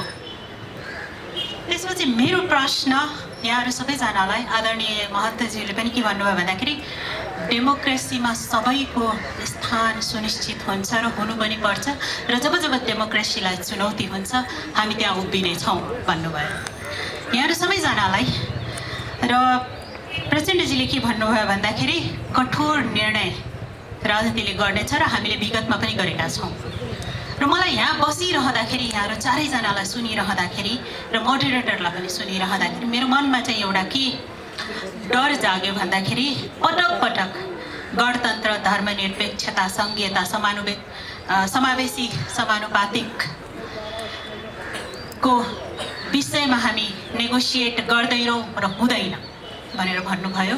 भोलि कतै यसैमा त कठोर निर्णय गर्नुहुन्न, हामी चाहिँ परीक्षामा छौँ यहाँहरूको। के हो यो विषय? अलिकति खुलस्त यहाँहरूले यो विषय हाम्रो नन नेगोसिएबल हुन्छ भनेर आज हामीलाई ढुक्क बनाइदिनुहोस्। धन्यवाद। हार्दिक आभार व्यक्त गर्दछु मोहनाजीको पनि प्रश्नलाई। म अब धेरै लामो कुरा गर्ने बेला छ जस्तो मलाई लाग्दैन, त्यसले एकदमै छोटकरीमा दुईवटा तिनवटा कुरा राख्छु। एउटा, मैले आग्रह गर्छु महन्तजी, हिजो पनि यहाँ बसेका हामी तिनवटाले प्रतिनिधित्व गर्ने राजनीतिक पार्टीले केही विषयमा साझा मुद्दामा संविधान संशोधनलाई अगाडि लिएर हिँडेको थियो। त्यो आज पनि हामी साझा नै हो। संविधान संशोधन तपाईँले भनेकै ठाउँमा म छैन, मेरो पार्टी छैन, तर जहाँ मिनिमम कमन मिनिमम ठाउँ हामीले हिजो खुट्याएर राखेका थियौँ त्यो ठाउँमा अहिले पनि सँगै हिँडौँ, म आग्रह गर्न चाहन्छु।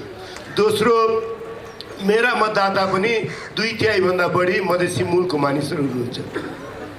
त्यहाँबाट म निर्वाचित हुनुभन्दा अगाडि चुनावमा जाँदादेखि अहिले निर्वाचित भएर आएपछि पनि लगातार 3 वर्षदेखि एउटा विषयमा हरेक 4-5 दिनमा आउँछ।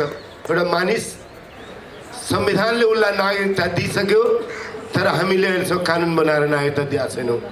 फोन गर्छ, चाँडै हुन्छ भन्दा 3 वर्ष बित्यो, बिचमा त अब नहुने भयो, संसदै गयो भन्नुपर्ने अवस्था हो। मैले अहिले पनि आग्रह गर्दछु नागरिकताको विधेयक संसदमा अड्किएर बसेको छ, त्यो विधेयकलाई अगाडि लिएर जाउँ। मन्त्रीले प्रस्तुत गर्ने काम बाँकी छ, त्यो हाम्रो साझा मुद्दा हो जस्तो लाग्छ मलाई। त्यसमा केही विमति छ भने त्यसलाई हामीले ती टुङ्गो लगाउन सक्छौँ भन्ने मलाई लाग्छ। त्यसले पनि संसदलाई एउटा बलियो के भन्दाखेरि सारा नागरिक हामी जसको मत लिएर, जसका प्रति जिम्मेवारी लिएर हिजो बनाएको संविधानलाई जोगाएर लिएर जाने कुरामा हामी सँगै हुन सक्छौँ जस्तो लाग्छ मलाई। तेस्रो कुरा, मैले तपाईँहरूको बिचमा के राख्छु भन्दाखेरि मोहनाजीले भने जस्तो हामीले यो संविधानलाई जोगाउने कुराका लागि संविधानका नन नेगोसिएबल फिचर्सहरू जस्ता सङ्घीय, लोकतान्त्रिक, गणतन्त्र र समावेशी राजनीति, त्यसलाई कहीँ पनि रिट्र्याक्ट गर्नलाई कसैलाई पनि अवसर नहोस् भनेर ओलीले संविधानका पाङ्ग्रा फुत्काएर संविधानलाई जोखिममा पार्दाखेरि संविधानको पाङ्ग्रा फुत्केर नदिने ठाउँमा पुर्यायो। आज पनि हामी केही कठिनाई, केही सकस ओलीलाई विदाई गर्न भएको छ। त्यो सकसहरू सहेर पनि बिस्तारै बाटो, वैधानिक बाटो किन खोजिरहेको छ भन्दाखेरि संविधान जोखिममा नपरोस्। हिजोको धेरै ठुलो सङ्घर्षबाट यो ठाउँसम्म हामी आइपुगेका छौँ। यो ठाउँमा बनेको चिजमा चित्त नबुझ्या होला कतिवटा कुरामा महन्तजीलाई, कतिवटा कुरामा महन्तजी सायद आधी बाटोमा मेरो भेट होला, तर त्यो बाटोसम्म लिएर जाने कुराका लागि मूल आधार पनि भत्केर हामीसँग केही नरहने अवस्था नरहोस्। त्यसैले ओलीसँगको हाम्रो व्यवहारमा तपाईँहरूको गुनासो रहने केही ठाउँ त्यस्तो पनि बनेको छ। ओलीको प्रवृत्ति छ, ओलीलाई विदाई गर्ने कुरामा तपाईँहरूको आवाजमा साथ छौँ, काङ्ग्रेस साथ छ, तर बाँकी कुराहरूलाई जोखिममा पार्नलाई उनी अगाडि तम्सिने मेलोमा लाग्न नपाउन् त्यतातर्फ पनि हामी सतर्क छौँ। नागरिक आन्दोलनको आवाजलाई फेरि पनि आज तपाईँहरूका बिचमा बसेर सुनेर मेरो पार्टीसम्म लिएर जाने अवसर पाएको छु, त्यसका लागि हार्दिक आभार। धन्यवाद। जय नेपाल।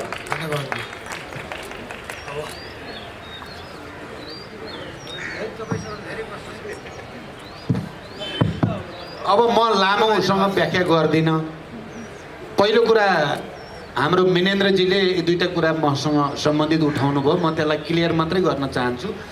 कम्युनिस्ट आन्दोलनलाई एकता गरेर राजनीतिक स्थायित्व होला भनेर सोचेको, तर त्यस्तो भएन भन्दाखेरि मैले उहाँलाई सम्बोधन गरेको होइन। तपाईँले यसलाई मानिदिनुपर्छ भनेको होइन, मैले यतातिर हेरेर भनेको, मैले त यसो सोचेर गरेको भएन भनेको पहिलो कुरा। दोस्रो कुरा, सर्वोच्च अदालतको फैसलालाई हामीले असहमतिसहित स्वीकार्छौँ भनेका छौँ।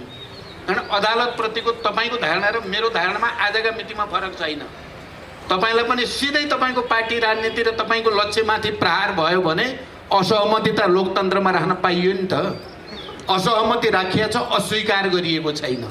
यो कुरा क्लियर होस्, नत्र भोलि फेरि अर्को मानहानि आउला भन्ने मलाई डर भयो। दोस्रो, अब म खगेन्द्रजीको लागि भन्न चाहन्छु, होला तपाईँले भनेअनुसार मैले ओली प्रवृत्तिका अगाडि लगेर प्रधानमन्त्री, पार्टी एकता अध्यक्ष सबै सुम्पिएको गल्ती भयो होला तपाईँले विश्लेषण गरेकोमा म सम्मान गर्छु। म अहिले त्यसमा टिप्पणी गर्दिनँ। तर खगेन्द्रजी, तपाईँ सिनियर व्यक्तित्व हो। म तपाईँबाट के अपेक्षा गर्छु भने प्रचण्डले नै त विद्रोह गरे ओलीका विरुद्ध भनेर धन्यवाद किन भन्नुहुन्न तपाईँले? प्रचण्ड त्यहाँ पुगेको थियो र त यो सबै भयो भनेर किन भन्नुहुन्न? तपाईँबाट मेरो त्यो अपेक्षा छ। म यति तपाईँको जवाफ यति नै हो मेरो। सही भयो गलत भयो त्यो अलग कुरा भयो। अर्को, महन्तजीले चाहिँ थोरै राख्न खोज्नुभयो, त्यो ठिकै हो। हिजो 12 बुँदे समझदारीको तयारीको सन्दर्भमा महन्तजी नै सबभन्दा तीखो ढङ्गले गणतन्त्रको पक्षमा उभिनु भएको, बिबिसीमा एउटा इन्टरभ्यू दिँदाखेरि गणतन्त्रै हो भनेको र माओवादीसँग मिल्नुपर्छ राजासँग होइन भनेर नेपाली कङ्ग्रेसभित्र प्रखर रूपमा उहाँले भनेकै हो। आज मेरो के मात्रै प्रश्न महन्तजीसँग हो, अरू सबै गर्न परेन। कुरा भन्नु हो, मेरो भनाइ के हो भने मधेसको अधिकार र पहिचान विरोधी प्रवृत्तिको रूपमा नेपालमा केपी ओली प्रवृत्ति स्थापित छ। तपाईँले राम्रो चिन्नु भएको छ। मेरो भनाइ के हो भने तपाईँ नै सरकार बन्नुहोस् र हल गरौँ न मिलेर भन्ने मात्रै हो। आजको भोलि 1 हप्ताभित्र हाम्रो सरकार बन्छ। महन्तजी, तपाईँ हामी सरकार भएर गरौँ न, किन ओली कहाँ धाउनुहुन्छ भन्ने मात्रै मेरो प्रश्न हो। पर्दैन बाबा, जे भए पनि मलाई त तपाईँले चिन्नु भएकै छ। म त्यही हो जसले मधेसकै मुद्दालाई 2 चोटि संसदमा संशोधन प्रस्ताव हालेको छु र त्यो संशोधन प्रस्ताव पास हुन नदिने केपी ओली नै हो भन्ने कुरा तपाईँलाई राम्रो थाहा छ। अनि अहिले चाहिँ आज पनि म जस्तै हुनुभयो तपाईँ। म केही समय आज पनि कहाँ भन्दा बालुवाटार ओलीका, भोलि कहाँ बालुवाटार ओलीका। अब त्यसो भएर खगेन्द्रजी त्यत्रो रिसाउनु भएको छ मसँग। अब तपाईँ पनि 3 दिने ओली भयो भने तपाईँसँग नि रिसाउँछन् है। यति कुरा हो। धन्यवाद। जहाँसम्म असमानताको यो त वास्तविकता हो। कानुनले नै देखाउँछ। जस्तै 33% भनौँ न आरक्षण छ, त आरक्षण आफैले देखाइरहेको छ नि इक्वल छैन होइन। जनसङ्ख्या अनुसार चाहिँ समावेशी हुनुपर्ने हाम्रो ऊ नै छ, हाम्रो आन्दोलनको जुन ऊ थियो, त्यो त अहिले भएको छैन होइन। नागरिकता कानुनमा पनि विभेद देखिन्छ महिला र पुरुषमा। त कतिपय कानुनहरू आन्दोलन आइडेन्टिटी र आइडेन्टिटीको छ, किनकि आइडेन्टिटीको आधारमा विभेद हुँदै आएको छ, त्यसको अन्त हुनुपर्छ। आन्दोलनको एजेन्डा थियो त्यस तरह होइन। कतिपय काम भएको छ, अगाडि बढ्ने प्रयास छ, तर अहिले पनि इक्वालिटी छैन समाजमा। किनकि जो सामाजिक दृष्टिकोणले हो, आर्थिक दृष्टिकोणले पछाडि छ, त उसलाई जबसम्म पुस गर्दैन, ठाउँमा पुर्याउँदैन, आफ्नै बलमा पुग्ने त्यहाँ अवस्था कानुनले केही अवरोध छ, कहीँ कानुनले नै अवरोध गरेको छ। अरू ठाउँमा चाहिँ समाजको जो ट्रेडिसनल भ्यालु छ त्यस भ्यालुजबाट पनि समाज बाँधिएको छ, त्यसलाई पनि तोड्नुपर्छ। त त्यो स्थिति छ। त्यस कारण उहाँको भनाइ सही नै हो। के मोहना सुनेजीको भनाइ सही नै हो। मैले खालि मोहनाजीले जो प्रश्न उठाउनु भयो थियो त्यो बारेमा मैले थोरै 1-2 वाक्य मात्रै भन्न चाहन्छु। अहिले केपीजीसँग हाम्रो व्यक्तिगत लिनु दिनु केही पनि छैन, कुनै दुश्मनी व्यक्तिगत त हाम्रो छैन। यही संहिता, गणतन्त्र, धर्मनिरपेक्षता, समावेशिता माथि उहाँले प्रहार गर्नुभएको हुनाले त्यसको रक्षाको लागि हामी अगाडि बढेको कुरा नै यसमा सम्झौता हुँदैन भन्ने कुराको सबभन्दा ठुलो प्रमाण हो मनाजी। म यही कुरा राख्न चाहन्छु। महिलाहरूलाई 33% महिलालाई हरेक पार्टीको कमिटीमा ल्याउनु पर्छ भनेर ऐन बनाउने हामी नै हो। हामी अब सम्मेलनहरूबाट 33% महिलाहरूलाई कमिटीमा ल्याउने प्रक्रिया अगाडि बढाउँदैछौँ। तपाईँले भनेको अनुसार यहाँ महिला नेता भइदिए हुन्थ्यो भन्ने ठिकै हो। नागरिक आन्दोलनलाई धन्यवाद, तपाईँले जे भए पनि चाहिँ सहजकर्ताको रूपमा चाहिँ महिलालाई अगाडि ल्याउनु भयो। अर्को पटक हामी पनि महिला ल्याउने कोसिस गर्छौँ। धन्यवाद। दोभानजी केही बाँकी छ भन्नुपर्ने? यसमा चाहिँ यो एउटा हाम्रो आन्दोलनकारी अनुभव अजितले भर्खर मलाई सुनाउनु भयो। ए हजुर, यो हाम्रो प्रश्नोत्तर चाहिँ राउन्ड सक्यो। अब हामी समापनको क्रममा छौँ होइन। अनि हाम्रो भर्खर अनुभव अजितले भन्नुभयो कि जुन हाम्रो डोनेसन बक्स तपाईँहरू समक्ष हामी लगेको थियौँ त्यसमा चाहिँ हाम्रो कुल 15,000 जम्मा भयो अरे। धेरै धेरै धन्यवाद। हामीलाई थुप्रै अरू राउन्ड चाहिँ खान पुग्छ होइन। यस्तै यो भेन्यूहरू राउन्ड गर्न मिल्छ। र यसमा त्यो कृष्ण सरको कुरा राखेपछि म अन्तिम समापनको केही कुरा राख्छु। मैले भन्नुपर्ने कुरा छैन। मलाई आज के लाग्यो भन्दाखेरि केही कुरामा हामी अलिकति पछि परिरहेका रहेछौँ। यो संवाद अलिक बढी यसको फ्रिक्वेन्सी आवश्यक रहेछ। हामी आफै 1 महिना ढिलो गऱ्यौँ। 1 हप्ता अगाडि मात्रै हामीलाई लाग्यो। यदि 2 हप्ता अगाडि 3 हप्ता अगाडि हामीले यो सोचेको भए अलिकति राजनीतिको एउटा बाटो लिन्छौँ। खुसी लाग्यो आज कि करिब 3जनाको सहमति देखिन्छ। बारम्बार भन्नुभएको छ मन्त्रीले तपाईँको विरोध पो गरेका छैन, कहाँ सहयोग समर्थन गरेर कहाँ गरेका छौँ हामीले भनेर बारम्बार भन्नुभएको छ। मलाई चाहिँ त्यो शङ्का पनि केही हदसम्म दूर भएको छ। प्रचण्डजीले गजब एउटा प्रश्न भनिदिनु भयो। अब हप्ता 10 दिनमा यो परिवर्तन देखिन्छ। मैले सुनिरहेको थिएँ नयाँ वर्षमा पुग्दाखेरि यो सरकार विस्थापित भएर आन्दोलन संसद पुनर्स्थापनाको आन्दोलन गर्ने नेतृत्व गर्ने दलहरूले सरकारको नेतृत्व गर्दैछन्। नयाँ वर्षको त्यही शुभकामना सहित जुन किसिमको उपस्थिति र एउटा नागरिक आन्दोलनको एउटा आज यो प्रत्यक्ष संवादको जुन आयो अवसर जुट्यो सबैको लागि हार्दिक आभार।